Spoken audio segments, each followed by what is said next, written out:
Okay. So our agenda today, so initially we were going to start off with all the provider portions. Obviously, we're not going to do that now. So the only item here we'll really look at is this end-to-end workflow review. It probably won't even take 15 minutes because I won't focus too much on Dr. Fold's portions.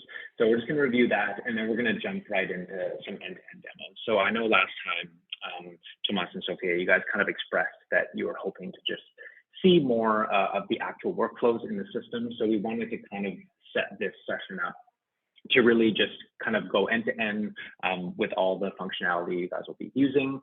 Now we have most of the VGH locations actually built out in the system, so we can kind of show the workflow using those VGH areas. For the most part, I think there's just one there, the tab in Work Queue Monitor isn't built out yet, so that's one little thing we won't show, but it's pretty straightforward. So we're essentially going to be going through these demos. Now, I'm going to try and go quite slowly. So I'll be doing the scheduling portion, and then we'll be doing the nursing portion. So we're definitely going to try and go pretty slowly this time. I know in our first enterprise overview, we kind of breezed through it really quickly, just because we were so jam-packed. We had to write down all those answers to those questions. It was just very, very packed. Here, we're going to try and just slow it down and just go at a little more of a manageable pace. And please, you know, since this is kind of like our final session, at least in terms of design, feel free to ask us many questions and stop us, you know, ask us to, you know, go back and show something again. Definitely want to make sure that you guys are kind of, you know, feeling comfortable enough to just interrupt us and just ask us questions, because this is kind of a good opportunity to ask all that. I will also mention, though, that there will be quite a few future opportunities to actually go through these workflows, especially, you know, in the months leading up to go live. There's going to be lots of adoption activities, boot camps, etc. So you'll get a lot of chances to actually go into the system, start practicing these workflows yourself. You'll get a lot of learning materials given to you, even like printouts that you can keep and mark up. So there's going to be a lot more time to kind of massage all this information. So I want to make sure you guys aren't too kind of stressed out at this point. This is really just you know, the design portion. So we're just going to be, you know, doing a demo of the workflow, but you have a lot more opportunities to actually sink your teeth into all these workflows. But again, feel free to, you know, ask us to slow down, ask questions. We're happy to just, you know, redo portions. And then I'm thinking, so after we do the end-to-end demos, we'll just have like an open table where if there's any portions of the workflow that maybe you guys want to see again, or any other questions, again, we'll just have that time available. Or if you guys are feeling super confident, we can just wrap up super early. Totally up to you guys. So moving on, I think we've had the same team for a little while now. We have some new members, but they're people that will actually be presenting today. So that's me, Jesse Spicer, I'm an informatics specialist with PhD, and then Maritza will be going over the nursing portion. So just going through some quick principles. So we're going to validate what works, identify any key gaps. Hopefully at this point, there aren't any more gaps. And then we're just going to be reviewing all the content that currently exists right now. I don't think we really need to go through the glossary again because we've looked at it quite a few times. Maybe I'll just quickly go through it just in case you guys forgot. So PowerChart is the main application that we use for all of our clinical documentation, order entry, scheduling appointment book. So Sophia, this is going to be kind of your holy application here that you use for the most part. Practice Management Office, this is a registration application. You probably won't really need to use it too much. You can do most of the functionality within Scheduling Appointment Book and then within PowerChart when we go into Ambulatory Organizer to actually check in the patient. So these are the two applications we'll really be focusing on for the scheduling portion. And then the nursing demo will focus mostly on PowerChart. So again, that's Dr. Fold. And then Work Queue Monitor, so that, again, that's that application where you basically take in incoming faxes or incoming scanned documents. So again, Sophia, that'll be something that you'll mostly use. But Tomas, you also do have access to it, and we'll get into that when we go over the vein mapping portion of the workflow that we touched on last time. And then below here, these are just kind of different views within PowerChart. So again, Power Plan is just an order set, Power Forms, just electronic forms you fill out, interactive view, so electronic flow sheet. Tomas, you'll be doing some of that. And then dynamic documentation, these are clinical note documentations. That's mostly something that we'd be going over with Dr. Folds. And then Ambulatory Organizer just provides a summary of the schedule appointments by resource. And we'll show you, we actually have the VGH stuff built out, so we can show that this time. And then finally, Tracking Shell. Just gives kind of a snapshot of patient information at a particular location. This really isn't used too much with the vascular access clinic, so we'll focus mostly on. Any questions just about the general applications before we get into the actual content of the session? All right, so I'm going to skip over some of that stuff and we'll just go to the workflow. So this is just kind of a high level workflow summary. So I just want to kind of read through it. Feel free to ask questions as we go through. So basically it starts off with the vascular access unit clerk.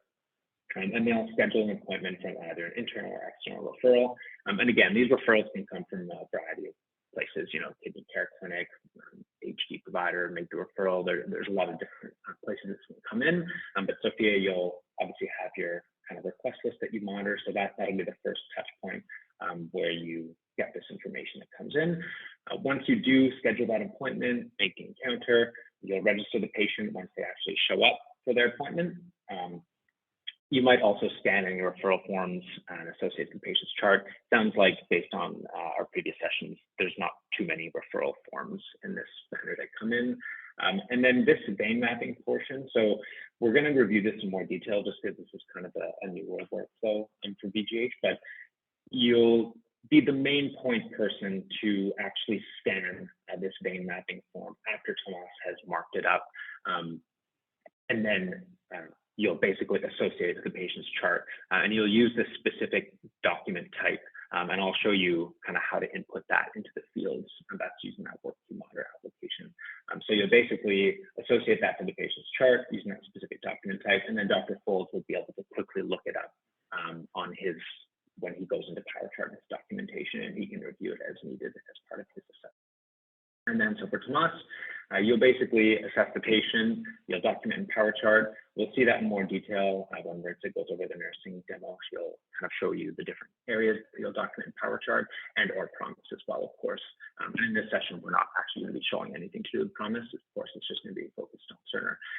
And then this basically would happen before Sophia would actually scan it in, but you would actually complete this vein mapping paper diagram, and then you'd give it to Sophia to scan. And we also did want to mention that your physician actually is able to access WorkView Monitor. So for whatever reason, Sophia isn't available, you can actually do this scanning process and associate with the patient's chart as well, which is kind of nice to just have a bit of flexibility. I know you guys are a very close-knit team. You're in the same room, so you can kind of communicate. If Sophia has something else, you can just kind of take on and do this part. So I'll be showing that portion of the demo at the end of the scheduling demo. So I'll kind of give you a call out, Tomas, to like, all right, focus on this portion because it applies not only to Sophia, but it applies to you as well, just so you can kind of see how that goes. And then so after that, HD provider. So I didn't include everything the HD provider would do just because we're trying to focus this more on the vascular access clinic, but they'll just generally be assessing the patient, placing any orders, documenting in PowerChart, et cetera, as this process is going. And then our VA surgeon. So again, once everything is kind of set up on the scheduling side, they'll be assessing the patient, placing any orders, and then they'll be using this auto text that we've created, and we'll review it in closer detail with Dr. Folds. But basically, he'll just be using like a vascular surgeon pretext note and then using this auto text. And it's kind of been customized to the kinds of documentation that he wanted to include in his notes. And then he'll also review that VGH renal VA vein mapping. So that's kind of what we decided the subject would be called in the documents using the vascular surgeon documentation filter. And again, I won't actually be showing it on his end today because he's not present, but when we follow up with Dr. Folds, we'll kind of go over that in more detail. So just a bit more detail when it comes to the actual assessment. So if the patient is appropriate for vascular access, the VA surgeon would complete the surgery booking package, and then they would enter in the relevant power plan. So for the ABS, they'd enter in these vascular day surgery, AV, the preoperative and the postoperative multi-phase power plans. And for central line, they'd enter these other power plans down here. And if the patient is not appropriate for vascular access, then essentially the HD provider would enter CVC insertion orders, and the workflow kind of goes off in another direction that's outside of the scope of the vascular access clinic at that point. So after that initial kind of assessment process, then there's just kind of a lot of communication, and I guess this portion of the workflow is more like, if any problems arise with access site, everyone is kind of responsible for just following up. So for the vascular access surgeon, after the actual surgery, they can actually place this change attending to order, and that'll transfer care to the HD provider. I'll go into that a little bit more with Dr. Folds here. And then they'll just in general see patients for any other follow-ups after the access creation, like suture removal, et cetera. There's quite a few different things that they can come in for. And then for the HD provider, same kind of thing. They'll just monitor the patient after the access being created. They'll work with the HD nurse, enter any necessary orders in response to potential complications, because they'll kind of be seeing the patient while they're on hemodialysis. And then if a problematic, for example, if a problematic AVF or AVG is identified, they'll place this referral to renal vascular access. And that essentially will just fire off a request for you, Sophia, and then you can kind of follow up and book from there. So that would just be this portion here with the unit clerk. So you just monitor your request list, schedule any follow-ups as needed. And then finally for you, Tomas, as a vascular access RN, so you see the patient in the clinic, any subsequent checkup appointments, receive any consults from HD nurses or anyone else as needed. And then you'll also review any transonic readings that were performed by the HD nurse. And then you'll technically update this team communication component. Obviously, I think in general with this part of the workflow, there's lots of out of system communication that happens as well. There's a variety of ways you can communicate within the system, such as this team communication component, message center, et cetera. But for anything really urgent, it'll be a phone call or something like that. So I just want to kind of emphasize that that there's ways to do it in the system, but of course, it's never going to fully replace just communicating and talking with your colleagues and reaching out directly to them. And then, obviously, Tomas, you'll be communicating closely with Sophia for any follow-up appointments. And obviously, you guys work very closely together, so you'll kind of just continue monitoring in that way. Any questions about this kind of workflow we just went over? It's kind of at a higher level, but I think with this clinic, again, after the initial assessments, there's just kind of lots of back and forth depending on how the patient does with their access sites. So again, this is just kind of like a high-level look at the different roles when it comes to the vascular access clinic. So any questions about what we've just gone over?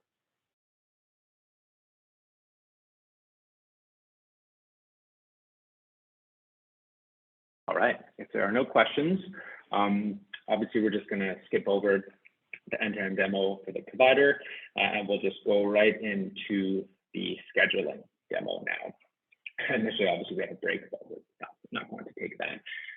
So we're just gonna start off with the scheduling portion. So again, I'm just gonna kind of start from the beginning, then go through the whole end-to-end scheduling workflow. A few things I wanna mention before I actually dive into the workflow. So I'm not gonna show like every scenario, obviously with like follow-up appointments and everything, and even like any kind of triage process that happens. I know based on our previous sessions, we kind of were talking about how you guys, it wouldn't really make that much sense to actually create the referral encounter and go through that process because you work so closely together. So we just kind of start with the outpatient encounter. So I'm just going to show that portion of the workflow. And I wanted to mention too, actually tomorrow, there's going to be another session as the vascular access scheduling session. That'll be run by Heather. So she'll go into more detail about the scheduling workflow, probably show different scenarios, slides, et cetera. So there'll be a lot more information there. I'm kind of just going to show like one scenario. So basically from the very beginning, going through the process of booking. And then again, at the end, we'll look at this vein mapping indexing workflow, and that'll be for Sophia and Tomas. Okay, so without further ado, let's jump into the system and get started here. Any questions before I jump into the demo? Are you guys good to go?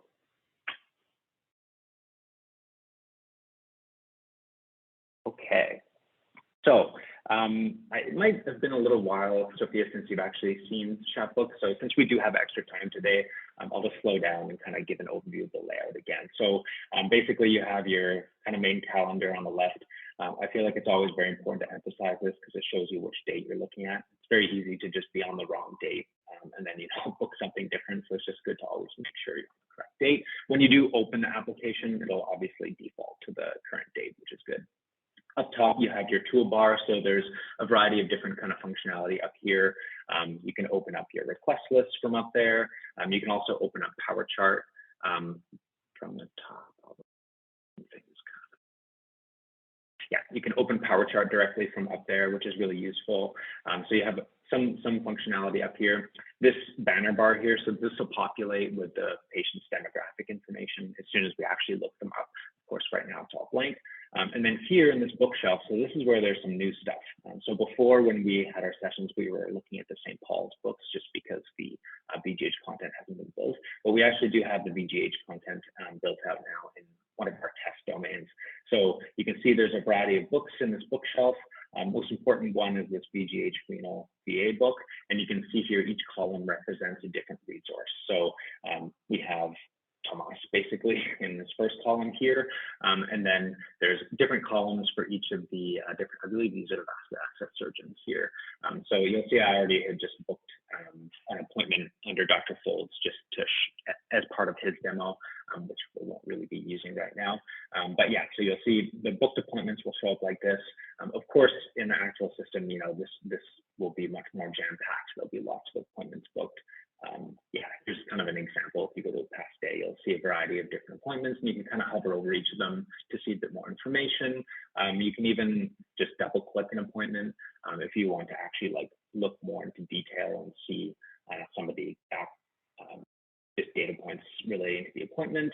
Another thing I just wanted to show, just because it's kind of a helpful tool, is this action history. So this is a really nice tool, Sophia. You can kind of just see the history of what's happened to different appointments.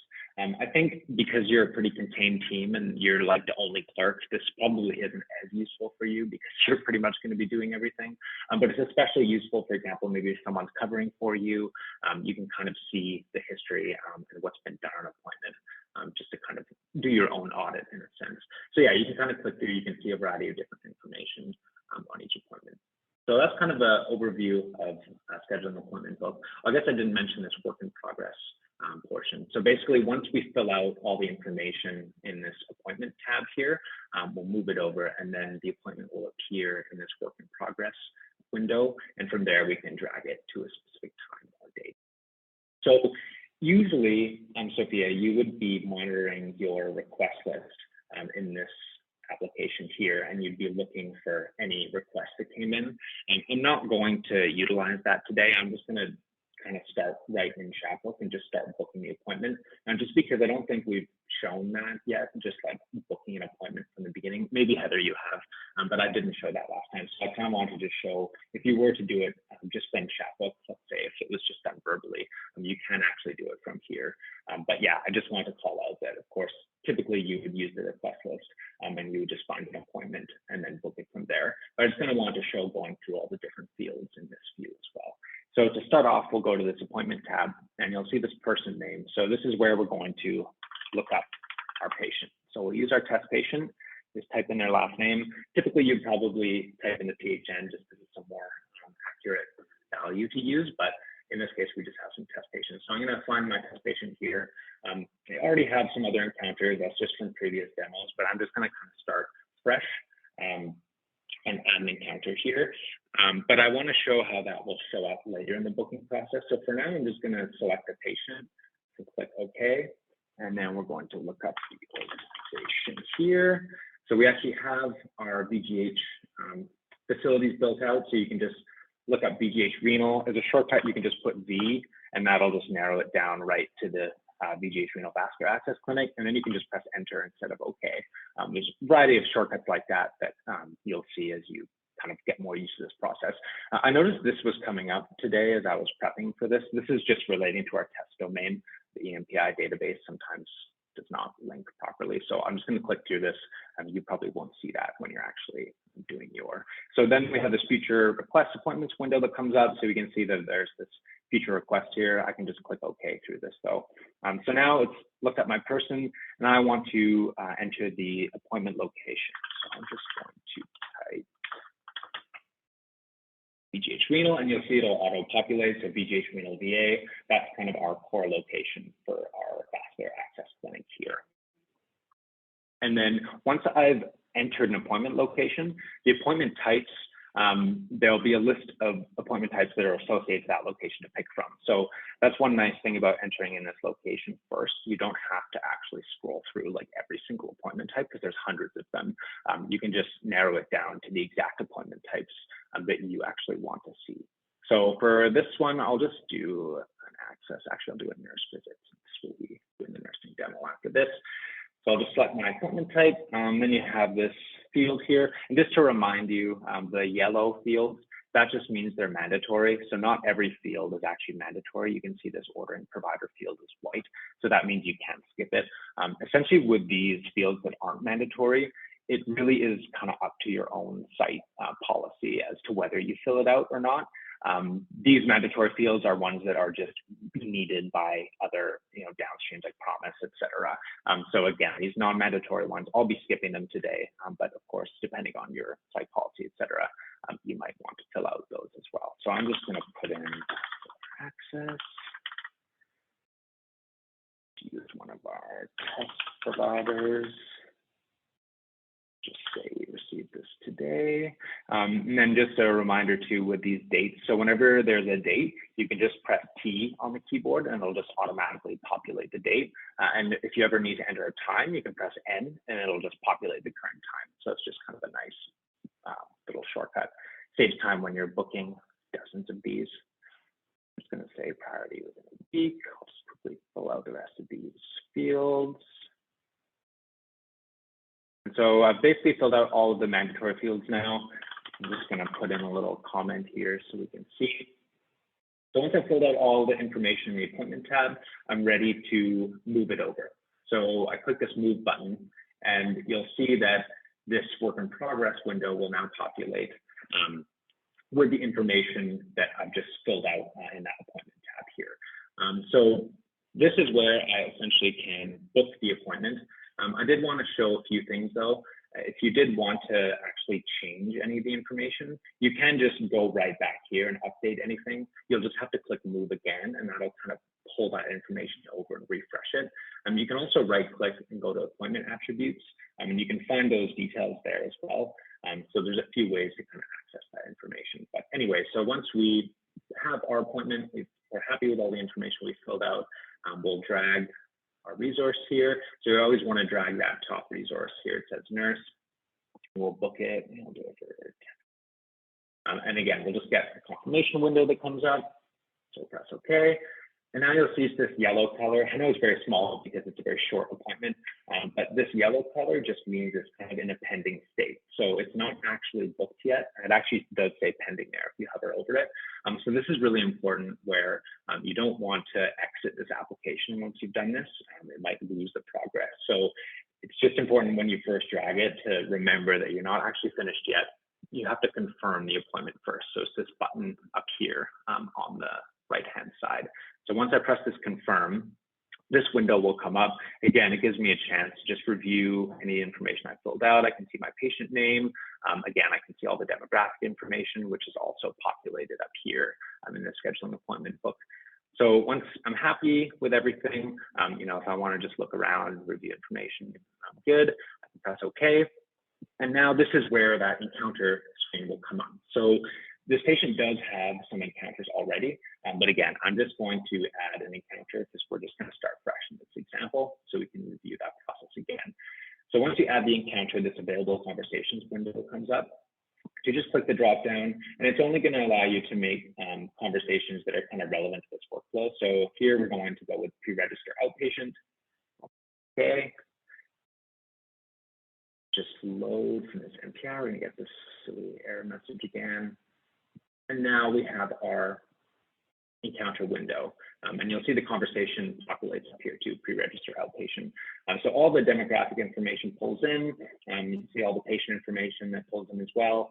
we want to go to this encounter information tab, and this is going to be the place where we actually need to enter in our information. You'll see because I filled out that reason for visit field earlier in that appointments tab, it actually pulls into here, which is nice. This is actually a mandatory field, so you notice because it's yellow, but you can also tell based on the little red asterisk.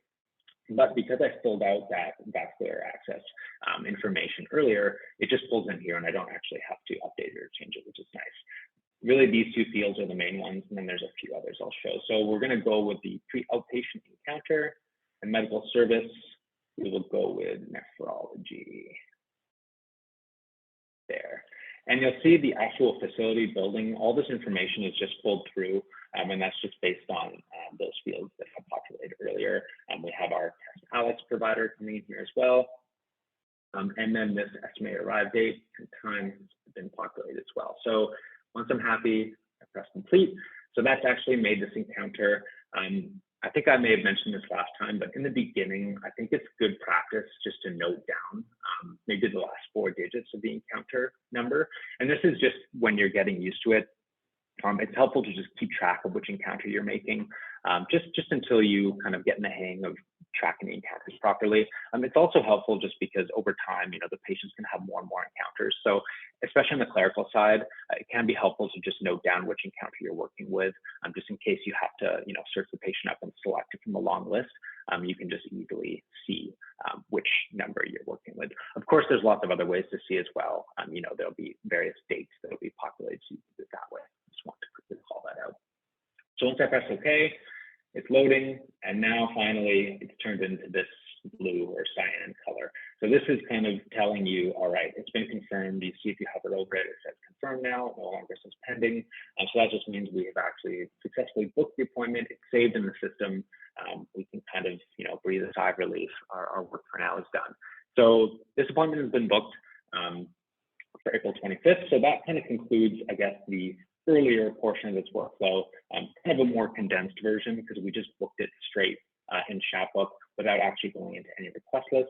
But again, like I said, the other scenarios will be covered again in our session tomorrow on the vascular access scheduling.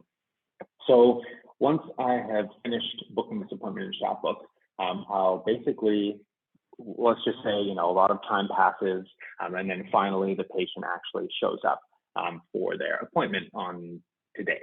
So now the next part of the workflow will happen in PowerChart. So you can just go and open PowerChart separately, but there are a few ways that you can quickly open PowerChart. So you can just click on this little P in the scheduling appointment book application. It'll actually launch PowerChart from within this application, which is nice. It's nice how scheduling appointment book kind of acts as like a central hub for the clerical workflows. And if you actually click the appointment that was booked and then click PowerChart, it'll actually link and open PowerChart directly into the patient's chart, which is just kind of helpful depending on what you want to actually look at, especially if you're wanting to review any documentation. You can just quickly kind of click on that patient and then open the appointment here. But we're actually going to be going into this ambulatory organizer application, or not application, sorry, view of PowerChart up here. So I just click that ambulatory organizer up in the toolbar and I open it. And here's kind of the main landing page. So you can see there's actually two, just because there's one that I just booked, and then there's that one that I booked earlier for the demo with Dr. Folds. So two are showing up for the same patient. That's just because we're, again, just doing these demos. And you can see ambulatory organizer. So again, it shows the current date, kind of similar to scheduling appointment book in a sense. You can select the date up here. It'll show you which appointments you have. The main difference is really this resource group. So essentially how this works is each of these resource groups kind of corresponds to the different columns we have in the scheduling appointment book. So if I go back into here, so basically I can select this and just click on any resource groups I want to see. I had already picked out this VGH Renal VA all resource group. So that's kind of the main resource group that we'll use, but there are others that can be used. There's a nurse specifically. So Tomas, if you just wanted to filter out any appointments that were scheduled for you, you could actually select that one instead. And then when I go and select the other one, it'll narrow it down. It won't show that appointment that was booked under Dr. Folds' resource. So it's kind of a nice way of just filtering out results. If you kind of just don't want to see the other noise, you can just see, you know, the appointments that have been booked into your own resource. So as kind of a nurse consult. And then, as we discussed before, each actual vascular access surgeon has their own resource in here as well. So if you wanted to, you could, you know, search for Dr. Fold specifically. And then if I wanted to remove that VA nurse, I can filter it. And now I just see that other appointment that I scheduled. So I just wanted to spend a little bit more time going over, I guess, those different filters just to give you an idea of how you can use those. But for now, I'll just bring it back and show our view. So this VGH Renal VA All Resource Group, if you hover over it, it'll show you all the resources that are included within it. So you kind of think of this as like a batch of resources. And again, it corresponds to all those columns that we saw in the schedule appointment book earlier. Each of these had their own column. So you can see all the different vascular access surgeons and then that VA nurse one as well. And then we also have the IVC procedure room as well. So for now, I just want to focus on this appointment down here. So let's say the patients actually showed up. So instead of actually going to their chart, we can just check them in right from here. So basically, Sophia, you'd open this up, and then you would just click on this confirmed button here, and it gives you some options. So for example, let's say they didn't show up, you could just go with a no-show because the patient didn't appear. But in this scenario, let's say, you know, the patient was responsible, they showed up on time, so we'll check them in. So once you click that check-in button, I want to pull up this other window where you can basically check the patient in. So there's going to be some information, this tracking location dropdown. We don't actually need to utilize this because for the vascular access clinic, we're not actually using a tracking shell. Again, the tracking shell can still be useful to look at like patients who are on hemodialysis, for example. But since we're just checking them in for this vascular access visit, we're not actually going to put them on any tracking shell. So essentially in this window, all we really have to do is just confirm this, the right, you know, date and time, etc., and then we can press OK. And now this will bring up the same available conversations window that we saw earlier, except now you'll notice that the options are different because essentially we're at the next stage of the workflow where the patient showed up, they already have their pre-outpatient encounter. So now we actually want to register that encounter to check them in. So I'm going to select that register outpatient option, and then it'll load up that same window that we saw earlier when we were creating our encounter, except now there's going to be some additional fields to fill in. So if you go to the main patient information tab, that's kind of what auto opens. There's nothing really to do here. I'm going to go to this encounter information tab. This is kind of the main tab, I guess, where the clerk needs to enter information. So you'll see it shows the previous encounter type. So that's the one we just made. That was the pre-outpatient encounter. So that's the one that's made, you know, before the patient actually shows up when you're booking a case. Now we have to update the encounter type. So that's why there's a second encounter type field here. You'll see it's yellow, or when I click into it, it turns green, and it's got that little red asterisk. So it is mandatory. And once again, just to show you, if I do, you know, try and complete it, but there's still mandatory fields, the system won't actually let you. It'll say there's a required field, and then it'll basically bring you to where you need to go. And that was actually useful in this case because I forgot about this Indigenous identity field, which is mandatory, and it's in that patient information tab. So it kind of sets you in the right order if you didn't fill it out. So I'm just going to go unknown for now. Hey, Jesse. Back to the, yes. Hey, it's Marissa. Sorry, just when you get a chance after you finish the encounter information field, can you jump back to the patient information tab? Yep, sure. Thanks. So basically, we have encounter type here, so we're going to go with outpatient. And then again, those same fields will pull through, which is fine. So I'm just going to quickly kind of fill in this other information so we don't have to worry about it. And we can scroll down, we can see some of that other registration information that we already entered. And then probably, I think I know what Marissa is referencing here. There's this field called promise. So you'll see it is populated to yes already. And there's also this clinic flag field here. So Marissa, did you want to discuss the clinic flag or? Yeah, I just wanted to make sure that at any time when we're registering a patient, we want to ensure that the promise field is selected as yes. There are some interfacings with the PROMIS database. So we need to ensure that it's yes, to ensure information flows nicely towards PROMIS. With regards to the clinic flag, we had previously discussed that the VGH Renal Vascular Access Clinic would have its own flag. So in order to add or update the clinic flag for the patient, you would click into the box there. I'm not sure if you're able to show that. Yeah, Jesse, thanks. So it highlights green. From the column there, you just search for the appropriate VGH Renal Vascular Access flag. I think it is, yeah, just the last one on the VGH Renal VA, right? And then you would highlight that and then select the move button to move it over. And that would be how you update the patient's clinic flag. If there was already an existing flag, it would be on that right-hand box. You would just have to select that flag and move it to the other column. There's only one flag that would be only able to sit in that right box.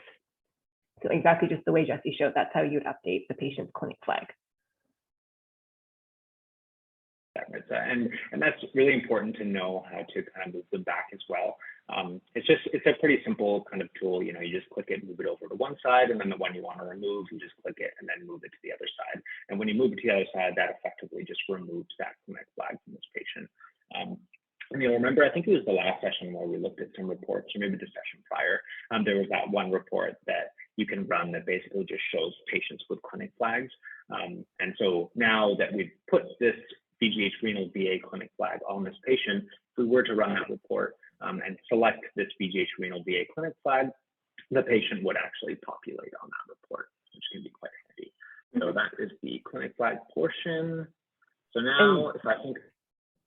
Sorry, just to add to that, if your patients with your renal clinic flag ever end up in ED, or if they get admitted as an inpatient in any Cerner site, you will get a notification in your message center to let you know. So that's also the other added benefit of having the clinic flag added to your patient's profile.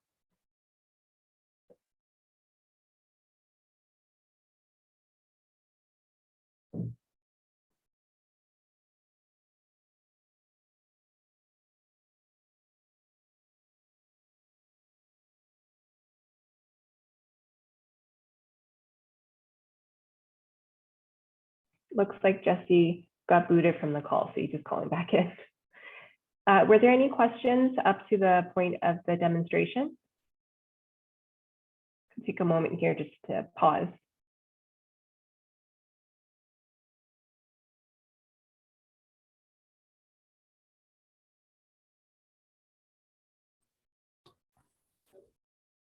Seems like a lot of steps to do.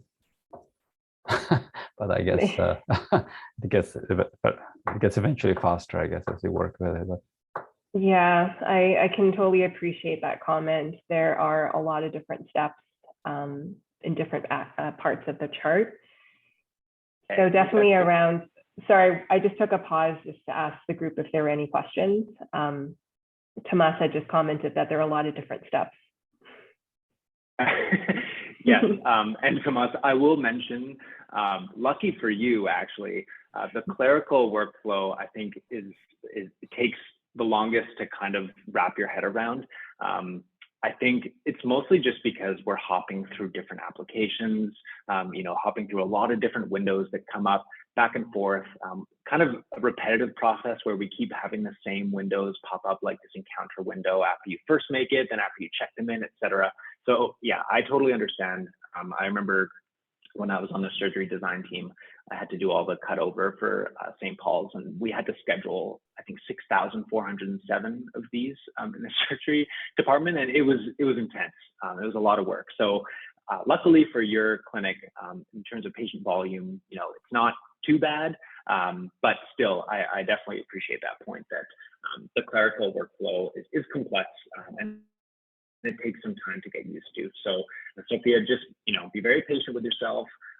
Just kind of don't worry, with time you'll kind of get used to it, but yes, it certainly takes some time to wrap your head around. I think in general, Tomas, for you, going right in PowerChart, it's just a little bit more intuitive with how you have to do things. But hey, at least you can cover for Sophia with this vein mapping uploading, so you get some of her stress too sometimes, so that's great.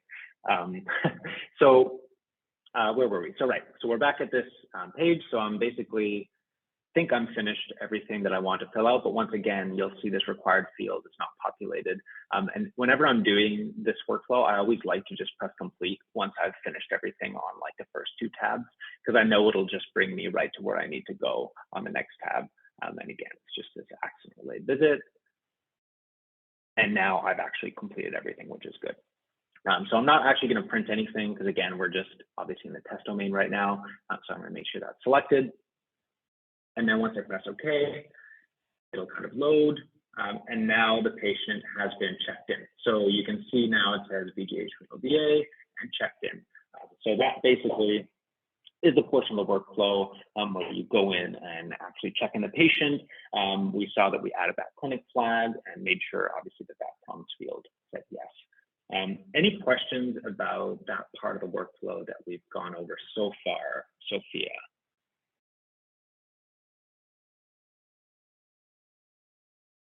If not, how are you feeling about this workflow right now?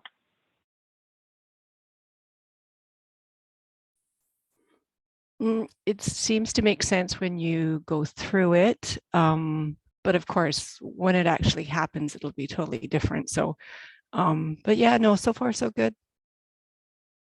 Honestly, that's like the best news I've heard in a long time. I'm very happy you feel that way, because if you feel that it makes sense as you're watching, you go through it, that's a really kind of important first step. And to be honest, I would say that is really the main objective of this whole design phase, is just so at least you can get to the point where when you're watching it, you can like kind of follow and it kind of makes sense. So really what this is doing is it's kind of like laying the foundation for your understanding of Cerner, right? And as I mentioned earlier, as you go through more training and boot camps, that's when you'll become more confident actually doing it on your own and kind of knowing where to click next, knowing which application to open next. Those are really the things that I would never expect you to remember at this point. Like if I, was like, all right, Sophie, can you share your screen and go through this? And like, I would not expect you to be able to do that right now. So as long as you're kind of able to follow and it kind of makes sense as you watch it, I think that's great. I think that's really good. That's kind of like where I'm happy that you're there. And you're also going to have another session tomorrow with Heather, who is much more just proficient and she knows a lot more about scheduling. So she'll be able to kind of really show you those details and show you different scenarios and walk through all that with you. So I would say if you're already feeling pretty comfortable, by the end of tomorrow, you're going to be feeling like absolutely fantastic. So that's good to hear. Good. I feel like we need a little bit of a pep talk, and we have some time, so I wanted to do that. Okay, so if you're feeling relatively happy with this part of the workflow, we can move on. So next, I'm really going to show the vein mapping portion of the workflow. And since this is a little different, I'm just going to try and slow down even more and just go through it quite slowly. So Tomas, here's your cue to start paying attention. I know you have been diligently paying attention this whole time, but we're now going to be showing the workflow that, sure, Sophia is a point person on, but your position is kind of a unique nursing position that has access to these other clerical related applications. So again, you are able to do this as well. So it may have been a while since you guys have seen this. So again, this is the work queue monitor application. Basically, really its main purpose is just to take in documents that have been scanned and associate them to the patient's chart. So it's a pretty straightforward application with like kind of a limited use case. You'll see at the top, there are a bunch of different tabs here. It won't look this bad for you guys because your positions will be able to limit the amount of tabs that you see. I'm logged in as myself, so I can literally see like every single tab there has been built. This is the one aspect of the build that we actually have not done the VGH tab yet, but as we discussed in the previous sessions, this would just say VGH renal VA, I think is what we decided on, basically just mirroring that location that we see throughout, Power Chart and Shopbook over and over.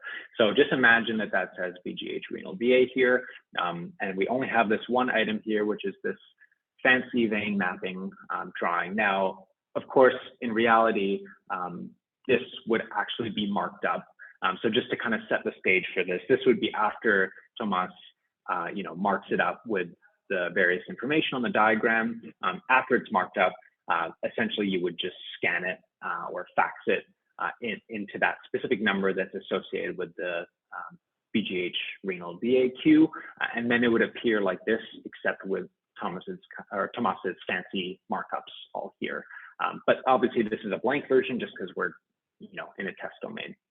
So first thing you'll do once you open this, find your tab, you'll just find the work item that you want. And it's kind of hard to see because there's only one in this list, but whenever you select one, it'll be blue. The other ones will just be white, and it'll actually give you this kind of little preview of the document here. But I'm going to want to actually double click it. And what that's going to do is it's just going to open this window where I can essentially find a little bit more information, and I can actually fill in some of these fields to process this document. So I'm just going to go through these different fields and fill them in with what we need. So this is really the most important part, is just to remember to enter in this correct document type. And this just has some downstream impacts, because once we actually associate this, this image into the patient's chart, that document type will kind of be what it's labeled as within PowerChart. So we just want to make sure to actually type in this exact document type, which is vascular surgery. And in fact, I'll just do this so you can see. So when you start typing it out, for example, you could just type in vascular, and then it'll show you a variety of options here. So I am going to use this progress note. And it's important that we use this exact vascular surgery progress note document type, because depending on what document type you use, they can be distributed in other ways. So we just decided on this kind of document type to be the main note type that you actually use. So you'll just select this one, press OK. You'll see in the subject, it auto-populates that vascular surgery progress note. Now, I was kind of playing around with this, and we had talked before about naming it something specific. So we can actually type in exactly what we want to name it here. And this will just help, for example, the vascular surgeon like Dr. Folds. It'll just give him other tools to be able to sort his documentation list, because the subject also appears in another column. So we'll just type in that VGH renal VA vein mapping, which is kind of the agreed upon name that we had for this. And so that's really the most important, honestly, unique kind of thing to do in this workflow, is just to choose that specific document type, type out that subject name. And again, this, I mean, it's kind of up to you guys as to what you call it. You can kind of work with the vascular surgeons, but this is kind of what we arrived on when we were talking about it last time. So I'll just leave it at that. And then here, this status available. So you'll want to make sure this is complete. And that just means that once I do actually press OK, it'll route this into the patient's chart and index it properly. You can add any comment. I'll just say, I'll add that. And then for date of service, so again, I'm just going to do, just click it and press T. And so that'll have that. It'll just populate the current date. This is important too, because this is what will show as the date that this was entered into the patient's chart in PowerChart. So it's important to put in the right date here, just because, again, it's another tool for the vascular surgeon to be able to sort through their different documents. And over time, you know, a patient can have quite a few different documents. So even if they're using the filters to narrow it down, it's important that we try and make it, you know, as detailed as possible when we import it, just so they can kind of manage these different files.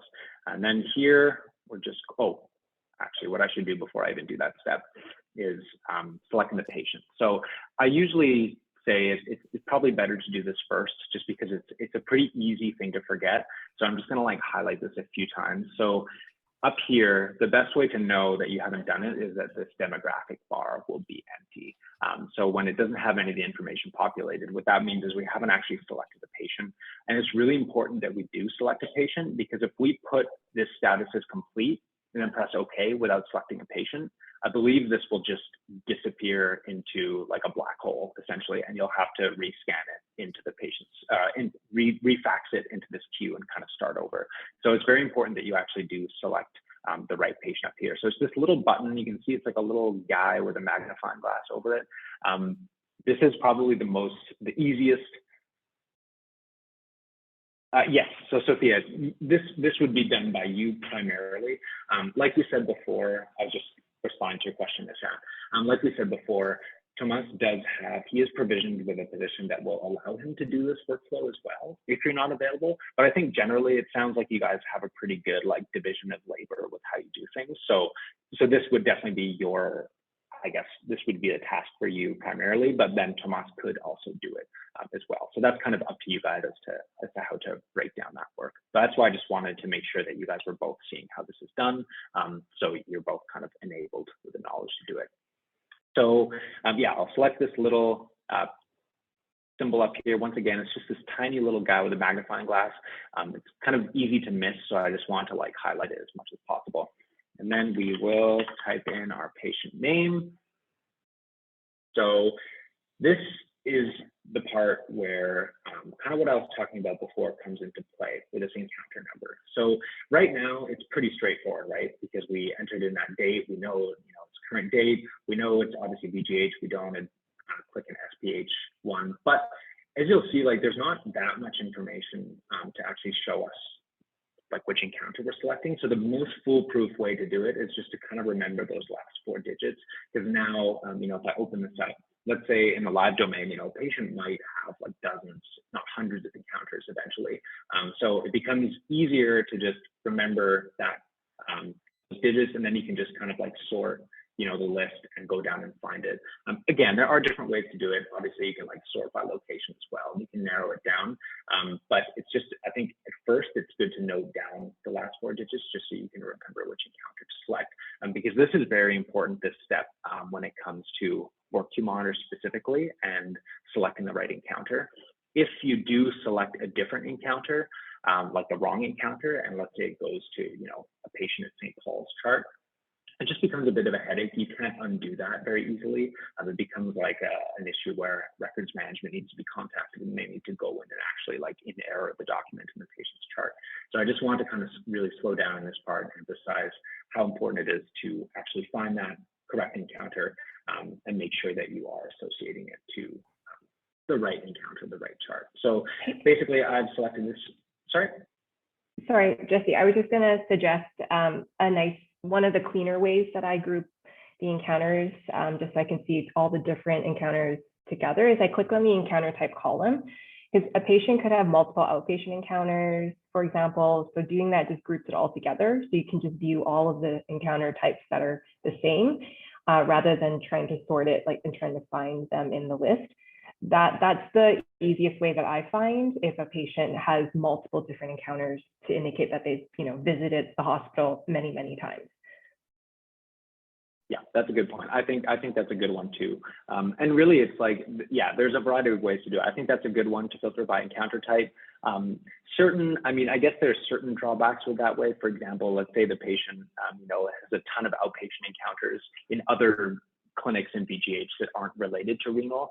That'll kind of group all of the outpatient encounters together, but still, it's a good way of narrowing it down. It really depends on the patient, but obviously, if you notice the patient has tons of encounters that are like non-renal, for example, maybe the unit clinic one would be an easy place to start, and then you can like filter it down to at least only renal ones, and then find the right encounter there. But yeah, I think with this kind of thing, it's just one of those things that like, it'll really be dependent on your own clinic and what types of patient populations you have. And based on that, you'll kind of over time figure out like the easiest filter to use. The one unfortunate thing is you can't select one and then select another to sort it within it. It'll just kind of reset it each time. So that's why it's just good to try out different ones and see how best to manage this list. Okay, so now I just need to double check to make sure I actually am selecting the right one, which I am. Another actually good way that I'll mention too is it can be helpful to look at this discharge date column, because typically if a patient has like hundreds of encounters, the vast majority of them will be discharged, right? So if you click this discharge date, it'll sort all of the encounters that aren't discharged to the top. So again, that's just another way to kind of narrow down the list, a variety of strategies for that. Okay, so to move on, I will select the encounter that's ours, I'll press OK. And this is kind of where it'll give you, I guess, an additional chance to do a double check. So once it finally retrieves this person from the EMPI system, you'll notice that this demographic bar at the top will update with all this patient's information. Okay, thankful that it actually happened. We've been having some weird issues with the EMPI database today. So yeah, you'll see the demographic information is populated up top. Again, you can like validate that those last 4 digits if you want with the encounter, just make sure you have the right patient, etc. So usually after like this is done and after you fill in all the fields, I think it's good, especially for this workflow, to just do like a double check again and just go through and make sure like, okay, I put in the right document type, all right, like I pressed complete, that's great, have the right date.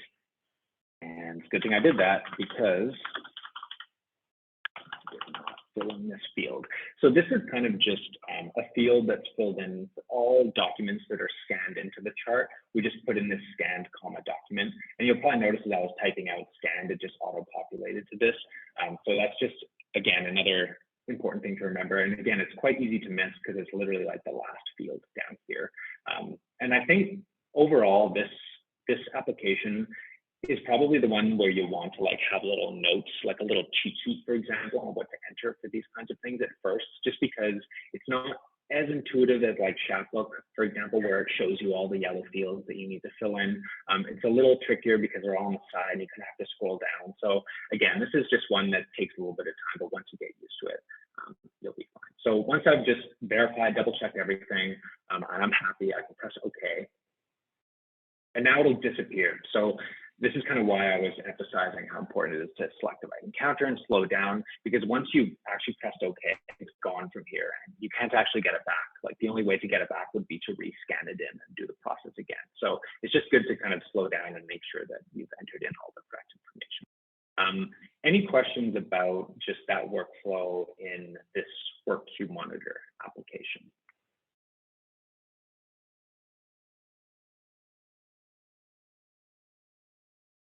Okay, so I initially wasn't actually going to show this, but just so you guys can actually see like what happened to it, I think I will actually just show where that has gone. So this, let's just pretend I'm Dr. Folds right now. I'm in the patient's chart, and I guess I'll just start from the beginning. So if I go to the main landing page, you know, they'd go to Message Center.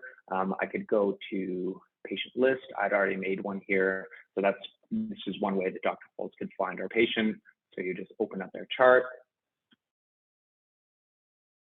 And so once you go into this main page, you'll basically go down to his documents page here. And you'll see there's a few other ones that I was practicing on earlier. So there's a couple more here. So I'll just refresh this page, go back to documents, and you'll see now there's that additional one that I just did that came through. So basically, usually, you know, a patient would probably have a lot more documentation here. So that's why I was saying it's just important to write in that subject, because then Dr. Folds can just kind of use this to sort through, find what he's looking for. He can do it by note type as well. And he would usually do this surgery documentation. I don't need to show this stuff too much because Dr. Folds isn't actually here. What I did want to show though, is once you've actually done it, you can view the document. And this is where Dr. Folds would go to essentially like review your nice document, Tomas. So he can look at it here, you can kind of scroll down. There's actually a better way to do it is just clicking right in this view image. It actually brings you to this different screen. And it's a little bit more user-friendly because you can like, I think it would be better for this type of document because you can zoom in and then you can just kind of like look around and explore the different parts of the document. So that's basically what Dr. Folds would do with your nicely marked up diagram, Tomas. He would just kind of open it from here, take a look, and then he would obviously, you know, take into consideration the information that you put here and utilize that in his assessment. Any questions about that last part? I know that's not really fully relevant to you, Tomas and Sophia, but I just wanted to kind of show where it actually goes after you do that. And I think this actually is worth showing. So for example, if Sophia, you did that process, so you uploaded that document, it's basically gone from here and you're like, okay, you know what, I'm kind of new at this. I just want to make sure that like it actually worked. How you could access the patient's chart is you could just go back to your scheduling appointment book, select the appointment that we had scheduled, kind of like what I just showed earlier, select this launch power chart. And then you have access, it's a slightly different view, but you can go down to your own documentation menu here. And Tomas, you have this as well in your power chart. Your power chart would have a lot more here because I'm in the clerk position right now, but you'd still have this documentation here, and then you could basically here, and then you could again find it here. So I could just select it and be like, all right, okay, great, I did it properly. It uploaded. You can review all the different information. You can even see like, okay, good, well, on the right encounter, everything is all good. So just if you want some peace of mind, especially in the beginning, you know, you can, it's okay, you can actually come into PowerChart and just check and make sure that it actually was uploaded properly. Okay, so that was it for the whole vein mapping workflow. Tomas or Sophia, do you guys have any questions about this? Does it feel pretty good? Does this feel like a manageable part of the workflow for you guys? Seems okay.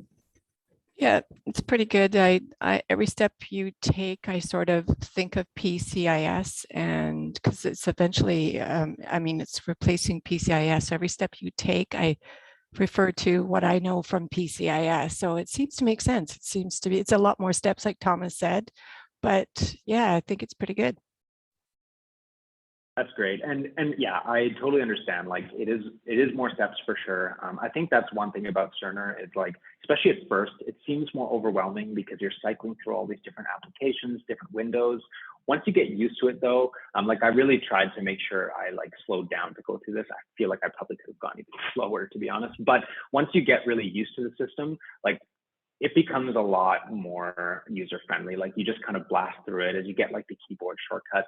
It definitely becomes a bit more digestible, but yes, at first, it definitely takes some time to just get used to the flow. I think really the main thing that once you kind of have the epiphany of like which application you need to open for which step of the workflow, once you kind of get that, everything really kind of fits in nicely.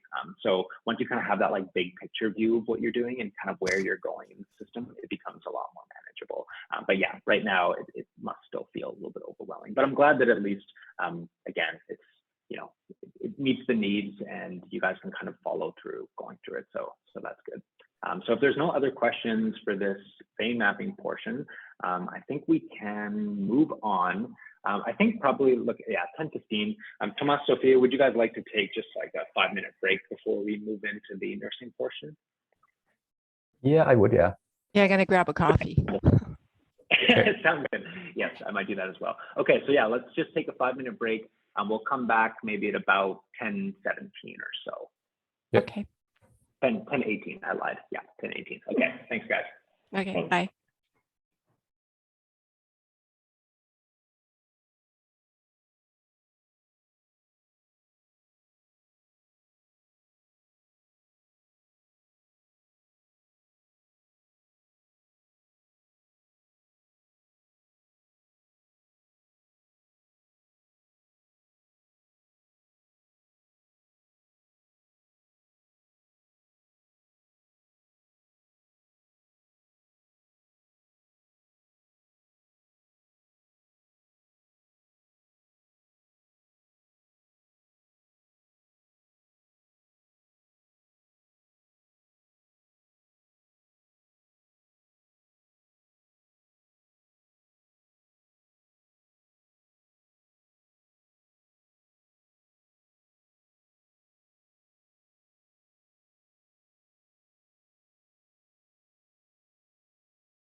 everyone. So there's still a few people coming back, so we'll just give it another 2 minutes and then we'll get started. Thanks.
Hi, everyone.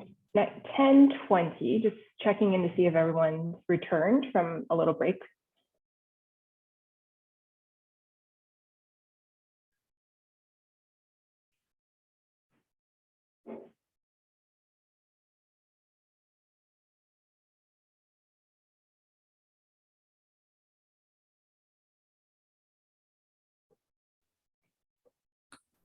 Sophia is not back yet. Okay.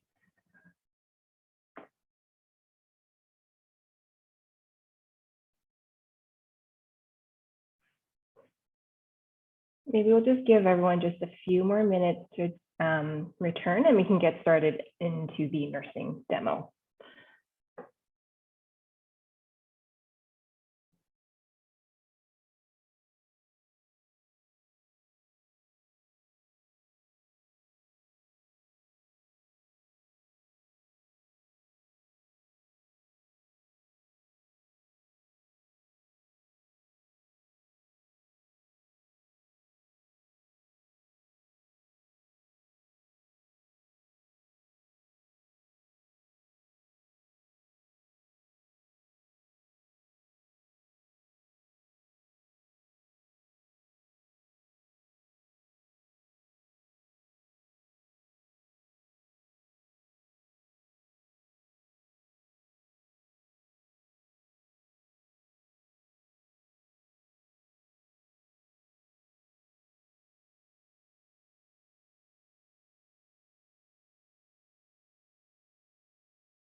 All right, let's maybe get started. Can you see my screen? I'm sharing power charts.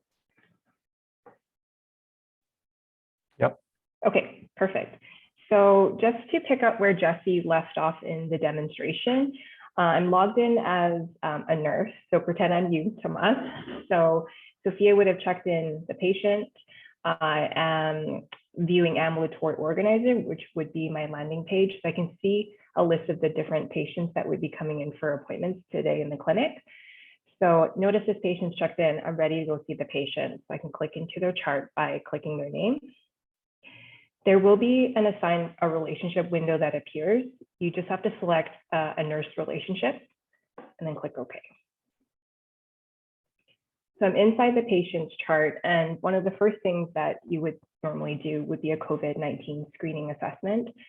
So we do have a PowerForm built in Cerner to support that work. Within the toolbar here, you would just click this ad hoc folder, and you would select the adult intake history folder here, and then the COVID-19 patient screening PowerPoint will be here. So you can select that and select chart, and this will bring it up.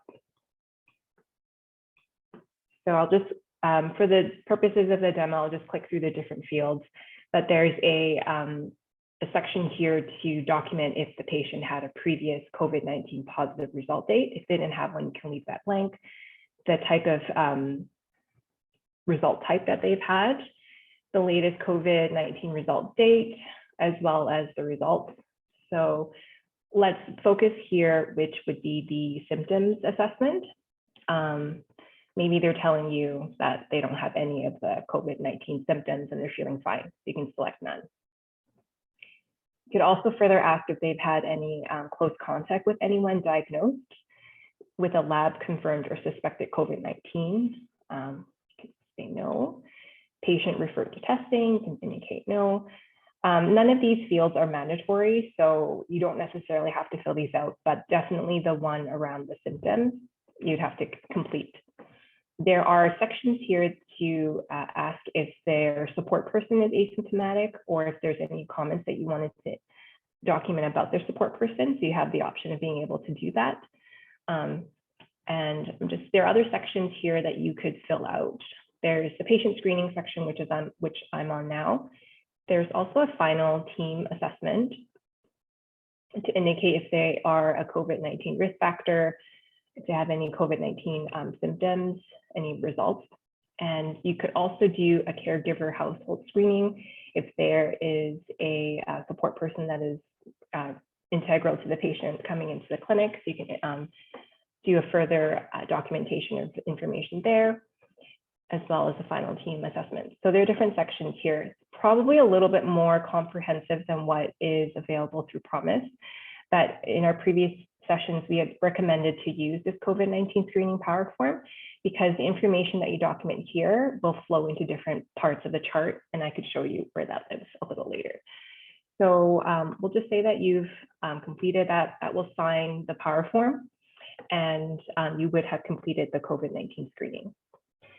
So moving forward, just to reorient you again to the patient's chart, we have the patient's banner bar here. There's information about their allergies, date of birth, MRN. If they have a code status, that will be visible here. If they have any process disease or isolation alerts, that will also be visible. And the most important portion here would be the location as well as their encounter type. On the left-hand side, we have the menu and the table of contents where you can access different parts of the patient's chart.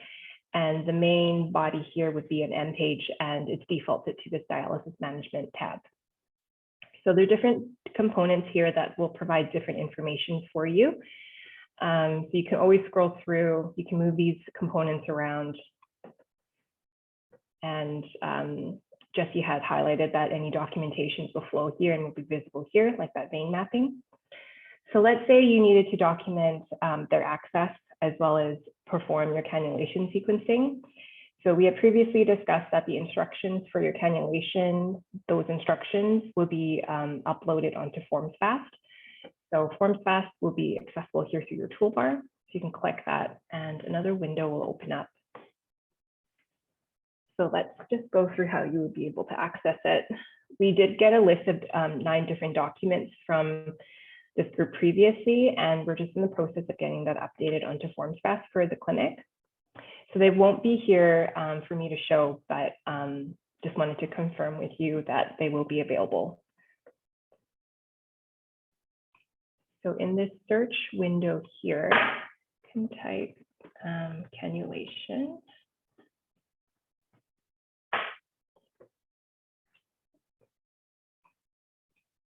Be a different word here. Let me just type vascular. Yeah.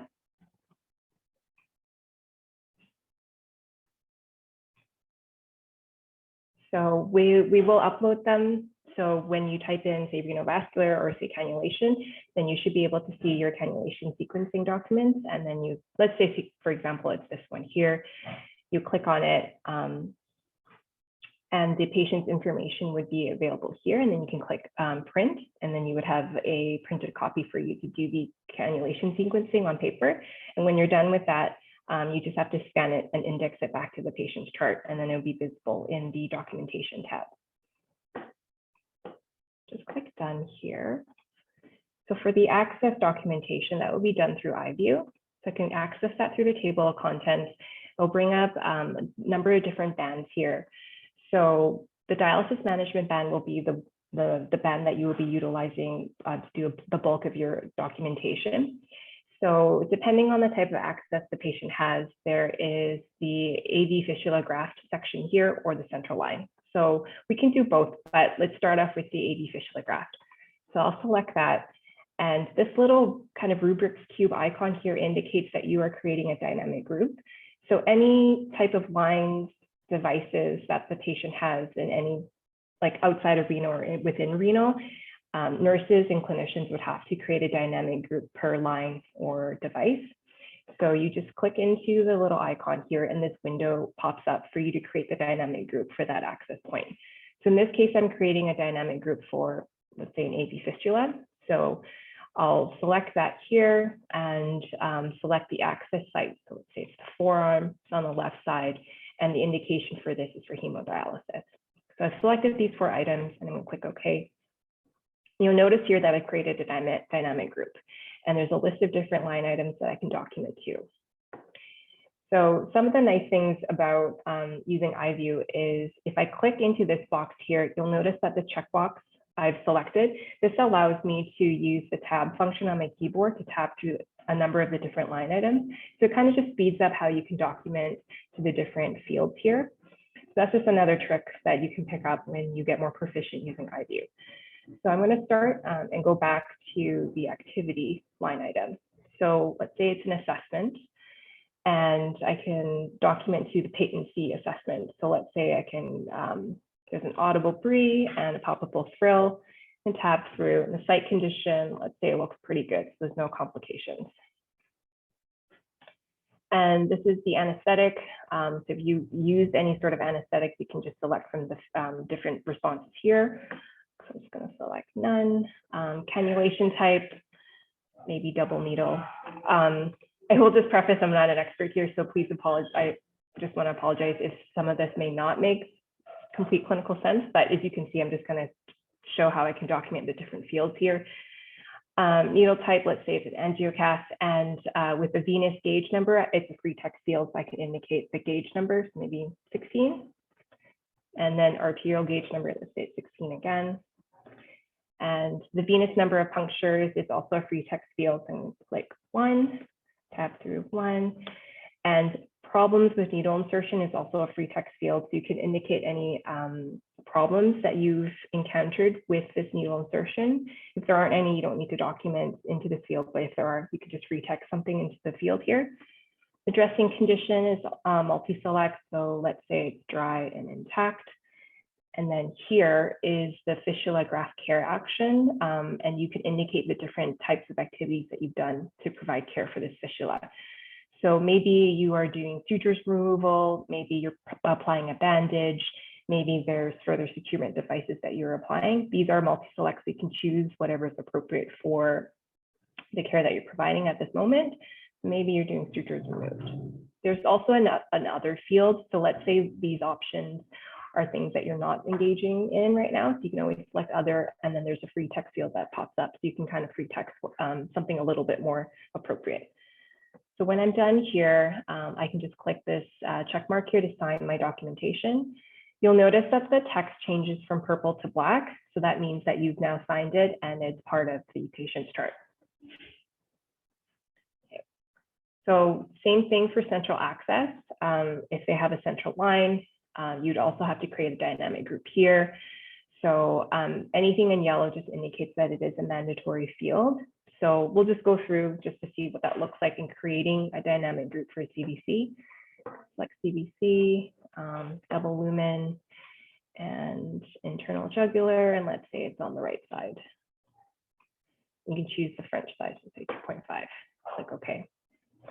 So again, you'll notice that I've created a central line dynamic group, and there are different line items that pertain to the documentation of a CBC. And just want to highlight here that this little icon, this little diamond icon, it means that there is conditional logic. So depending on the option selected here, different line items will appear to support that documentation. So maybe you are doing an assessment. You can select assessment, and then you can select the different type of securement types here. I won't go through too much, but this essentially would cover the access documentation that you would have on your cannulation sequencing form. So when you're done documenting here, you can again click this green check mark to sign for it. And again, the text changes from purple to black. The other thing I just want to highlight is anytime that there's documentation in the sections, you'll notice a black check mark here. So if you are reviewing a different patient's chart and you wanted to see what has been documented for the patient, you can just glance over here, and if you see any check marks, then you'll know that there has been documented items in those sections here. So I'm just going to pause to see if you have any questions, Thomas, just around documenting information about access. No, I guess not at this point. Okay. Okay, sounds good. Great. So let's say you need to do some transonic monitoring. So that would be done in this hemodialysis flow monitoring section. So we did make some changes to the responses based on some of the gap analyses we did in the previous session. So just kind of show you what that looks like. So I'm just going to double click into this field here. The one thing I wanted to point out was we added post-fistulogram as a response. It was something that was on your paper forms that we didn't have in Cerner, so we've added that here. So you can select that. Again, you can indicate dialysis time elapsed. So with the access type, there is conditional logic. So we did make some changes to support your documentation. So let's say it's the AV fistula. So these are the line items that will appear for you if you select that access type. So there's the arterial pressure and venous pressures that don't have that 200 BPM. And we've made that change for the VGH locations. So you can just document through the different sections here. Let's say 250. And then deliver flow QB, you can put a value here. Same with your access flow 1 and 2. And the recirculation percent, you can put it in percentage here. As well, this is the comment procedures ordered section. So it's a text field, you can enter comments that are appropriate. There is a line item to indicate if the information has been documented into PROMIS. So just want to reiterate that this will need to continue. There is no interfacing of this data from Cerner into PROMIS. So you have to do the double documentation, unfortunately. And then there is a line item to indicate the next transonic date. So you can put in the date for the next time. So I'm assuming it's the next 4 months. Let's say July 25th. And when you're done, you can just sign for that. And that will, again, be documented in the chart. And then you'll see the black check mark here to indicate that there's documentation here. Okay. And the other thing I just wanted to point out is you'll do the documentation here, and when you're done, you can create a specific dynamic document. So through the documentation tab here, I can add a note. And for the purposes of this demo, I have to search through it from the list of available note types here, but because in the live domain, when you will be logged in, Thomas, you should be able to have it available here in the note types. But for the purposes here, I'm just going to find it in this long list of note types. So it's the Renal Vascular Access Nursing Assessment note. And I would recommend that you favorite different note templates so that they're easily accessible. So in this case, I'll just select a free text note template and be able to type in an assessment that you did. So maybe you can write AV assessed and things look good. And when you're done with your notes, you can sign and submit. The St. Paul's nurses do put a VA prefix in their note title, and I think it's just to help support their ability to scan and find their document easier within the list of all the different documentation. I think VA is could be a little bit confusing because it could stand for Vancouver Acute. So I'm not sure if you want to decide a different prefix or if you want to at all include one, but maybe for the purposes of this demo, we can just say VGH VAC and then include ABF. And then you can click sign. So once this note is signed, you'll be able to see it in the list of different documents here. Just gonna open that up a little bit. There you go. And then this would be the textual rendition of your note. So the purpose of this note type that was created was to support the recording of stats for Nikki and Arlene at St. Paul's. So there is a report that was created to pull that information. That report is found in our Discern reporting portal, so I can show you how to access it to help with any of your stats. Click the Discern reporting portal from the toolbar. Sorry, the application just opened up on a different screen, so I'll pull it over when it's loaded.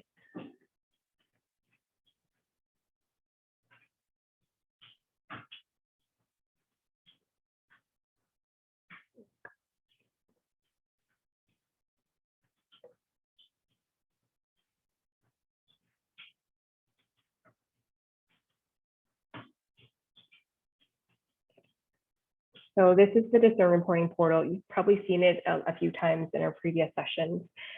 Just over on the left-hand side, there is a recent reports list. So I've run it before. You could find it here and select that. You could also search for the report in the search bar here. There's also a favorites tab. So this is a fulsome list of all the different reports that you can pull up.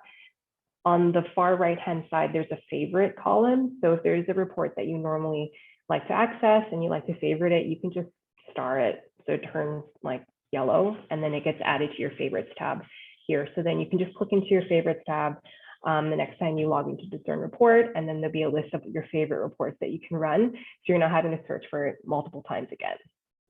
So I've already favorited the documentation validation extract, so I'm just going to click into it and run it. So this filter prompt window opens up. I'm just going to maximize it a little bit here. So your format, you have two options. You could select an Excel version or a web viewer. I'm going to select the web viewer just because the information output is a little bit nicer, but you can select either depending on what is easier for you. The date filter, I'm going to select notes event date. So this, you could run it, on a monthly basis. If you want to pull your stats, you could run it from a quarterly basis. You just have to modify the date ranges. So I'm just going to pull it, let's say for a quarter. Let's say it's just from January 1st till now. And the main thing is that you need to indicate the note type filter. So I'm going to select the special note type radio button here, and then enter in the note type, which is the renal vascular. It's here, and I'll select that. And then the last two filters that I just want to select to pull the data in nicely is the action filter. So currently it's set defaulted to no. So I'm going to select yes. And from the list of actions, I'm going to select a completed status as well as an action type of signed. That way it just pulls in the notes that have been completed and signed by you. And it's just a little bit easier to see the number of patients in that quarter. The other filters here I'll leave as defaulted no filter, and I'm just going to click execute. We'll just wait for that information to pull. So as you can see, there are a number of different columns here. The note type that we pulled in is just renal vascular access nursing assessment. You'll see in, the different note titles, so you can go back to see which assessments that you were done. And then there's the date that it was completed. Just moving forward, there's the result status and action type. So I pulled in the status of completed and signed. And you'll see the action or person that did the note.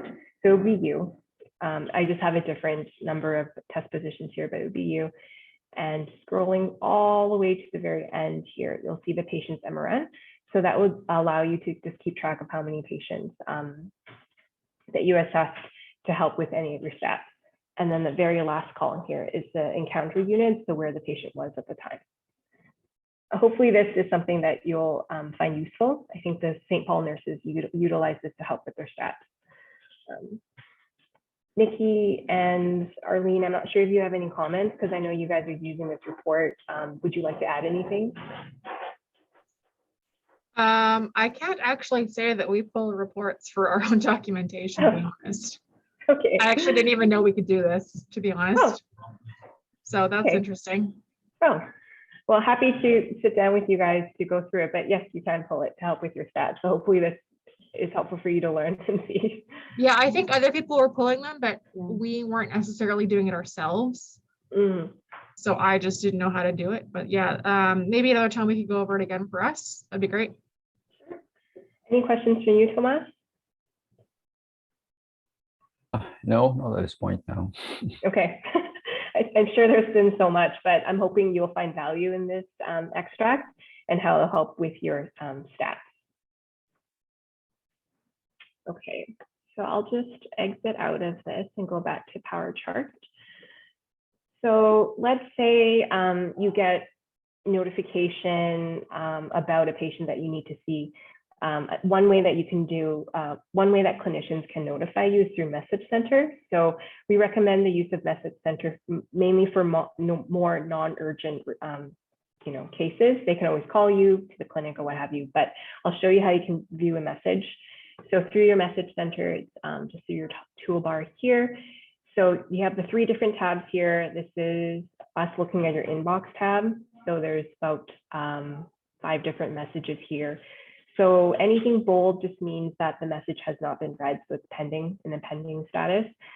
So we can see here that there's a patient, King Triton, sent to you about some AVS complications. So we can just double click to open that message. And you'll see here that the nurse has requested for you to come by to assess King Triton. AVS looking a little odd, no rush, but would appreciate a second pair of eyes. Thanks, RN. So in the context of this message, there is this summary view here from Message Center. So you can click into that and it allows you to see information about the patient's chart without actually going into the chart and before you go to assess the patient physically on the unit. So you could go through the different components here to view information. You can look through the dialysis prescription, maybe any vascular access monitoring, any information from that IV section we did for transonics would flow into here. You could look through any pre-HD, post-HD vitals. You can see any further documentation. You can read up on that. So it's just a nice way to see information to support your preparation to assess the patient. You can also click in to see more information about the patient here. But let's say you're like, okay, I'm going to go, I've seen enough. I'd like to go see the patient. So we can search for the patient here in the search bar to bring up the chart. So Renal and Triton. Now you see that I've changed the patient's chart. So I'm in King Triton's chart, and I just want to see some more information. So results review would be a great place to see a global summary of different documented responses in iView.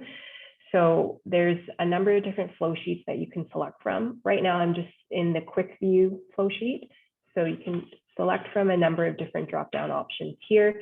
The dialysis view would be a very commonly used one. So there's a number of different sections here that have been documented too. So you can select the section that you want to see. Maybe you want to see the HD prescription in full. Perhaps it's dialysis measurements. Maybe it's baby fistula graph documentation. There's also the level of the flow sheet that you could select as well. So this just further delineates the information and categorizes it in a nicer view. So if you wanted to look at hemodialysis management, this just gives you a subset of sections for that particular level. So just different ways of you being able to filter the information to see. or dialysis access, for example.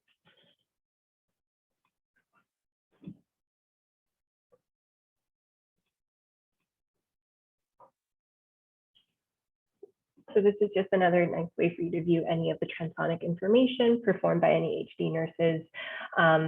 And the other thing that Jesse had pointed out in his previous comment when reviewing the workflow high end to end is the team communication section. So that can be found in your dialysis management tab. So it's just down here.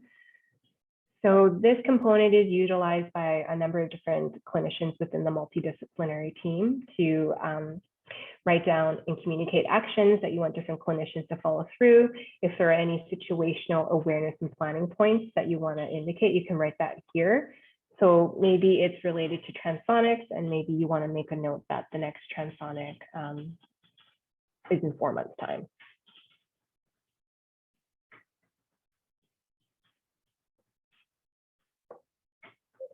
You click available to all so everyone can see it, and click save. I'm just going to refresh and show you what that looks like here in that component. Yeah, so it just shows here, and then the author and the date and time that it was updated in this chart. So sometimes HD nurses can use this to indicate transonic staff, sometimes KVAPs, just a number of different categories of information that can be utilized here, can be accessible by you as well as the other clinicians on the team. Sorry, I'm just going to ask Nikki again, how often do you find using this component quite helpful, especially if you're seeing patients in the HD unit? Team communication? Yeah. Yeah, we use it every day, all the time.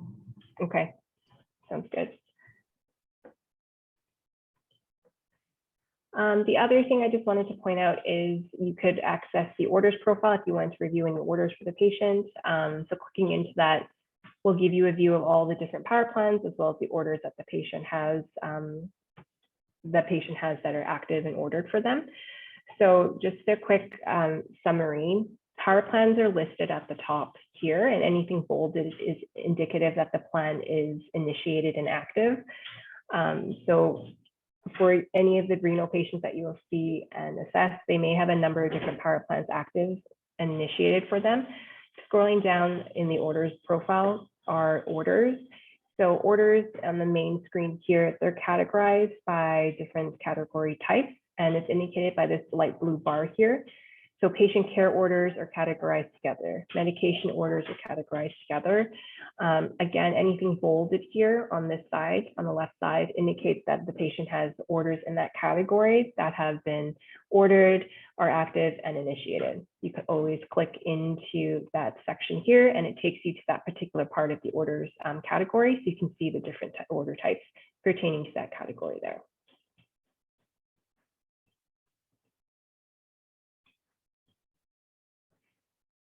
So that's pretty much all I had in regards to the nursing portion of the workflow. So just to recap, you would use Ambulatory Organizer to view patients that have been checked in, and that's how you could access their chart. When you do that, you'll be using the COVID screening from the ad hoc folder here to bring up that power form to do your screening assessment. You can look through the different components within this dialysis management tab. You could look through different documents to support your assessment. You could do that here in the components as well as through the table of contents to see the information.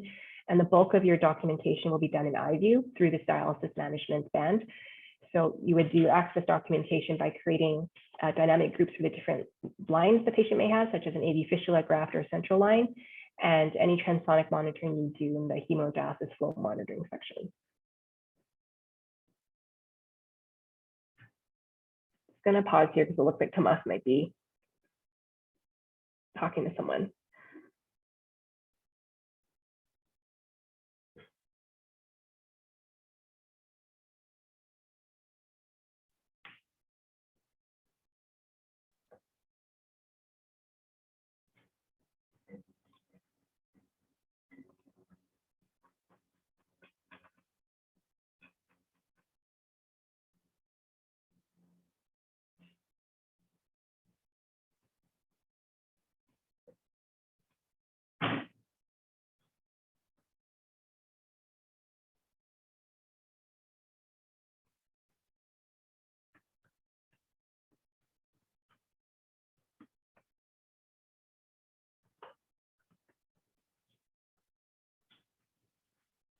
Hey, Tomas. I'm sorry, That's Doctor. okay. I That's have okay. to run off to pre-op area Okay. to see patient like now. Okay. But before you go, I was just doing a summary before you got interrupted, but I hope that was a good overview of your workflow of using PowerChart to do your documentation and how you can use a dynamic document to further do your assessment. Let me know if you have any other questions. Okay. I know you have to run, so I do appreciate, and we wanted to say thank you again for your time. Thank you for all that. Yeah. Okay. Okay, thanks. Okay, I have to go back. Sure. Jesse, I'm not sure if there was anything else that you wanted to cover in your slide deck. No, I think that was every non-Dr. Folds thing that we covered.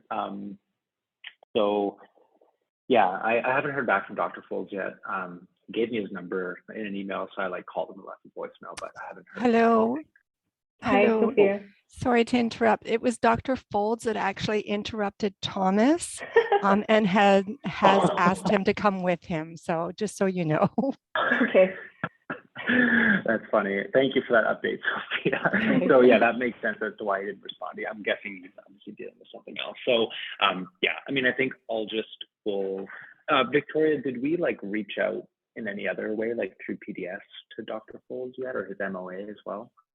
Yeah, PDS was messaging his MOA, Jessica, and she was texting him to try and get him to join the session.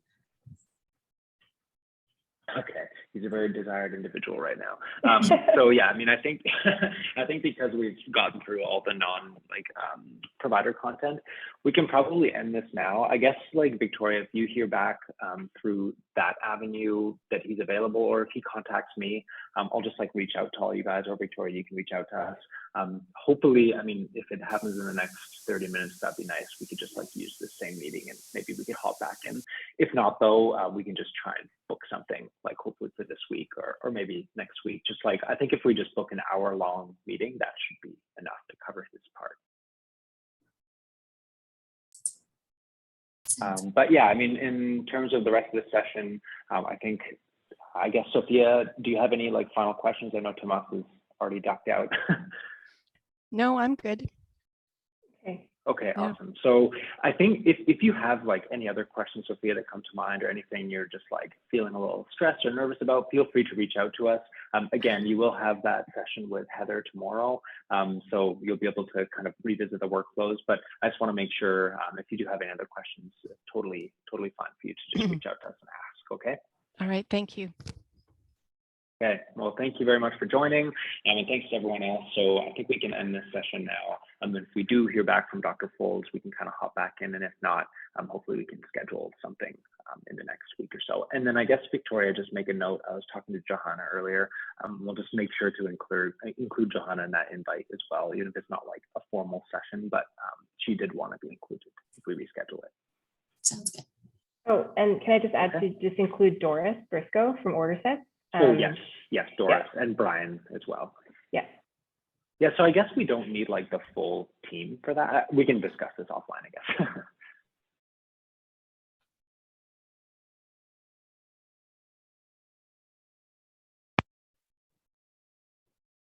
Okay. If that's it, then I'm gonna hop off as well. Thanks. Okay. Thanks, Nikki. Bye. Thank you. Bye-bye. Thank you. Take care.